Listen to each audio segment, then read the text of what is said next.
everybody! I'm here today to show you and tell you how to turn off auto workout on a Galaxy Watch 4. This will be a super duper easy peasy tutorial, so let's get right into the video. As you can see right here, I have my new Galaxy Watch 4. Now, one of the coolest features about the Galaxy Watch 4 is the auto workout feature. So it will detect if you are working out and it will automatically start a workout. And most of the time, this is fantastic, but sometimes you might want to turn it off. It all depends, right? You might not want it to auto detect a workout, so you might want to turn it off for one reason or another. So I'm going to show you exactly how to do that. So what we're going to do is we're going to open up the watch right here, the watch face.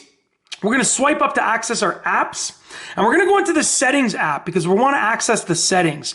From the settings app, we are going to scroll down until we get to Samsung Health. Okay, so Samsung Health, because it's part of the Samsung Health sort of family of things. Okay, so we're going to tap Samsung Health.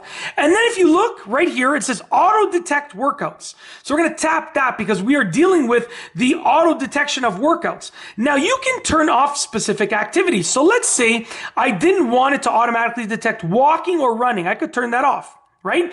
Let's say, or the elliptical trainer, I could turn that off. Or if you don't want any of them, if you don't want it to detect any of them, then I almost tripped over my words there. If you don't want it to detect any of the workouts automatically, turn them all off. Very easy. Just turn them all off. That's it. And then at the bottom here, you have your record location for your walking and running. Mine was already off. Okay. So that's it. It tells you detection starts after several minutes of activity. So you can turn them all off like that. And that's how to turn off the auto workout or the auto detection of workouts.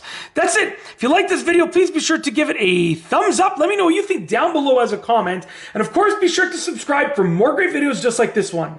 And that's all I have for you today. Thanks for watching.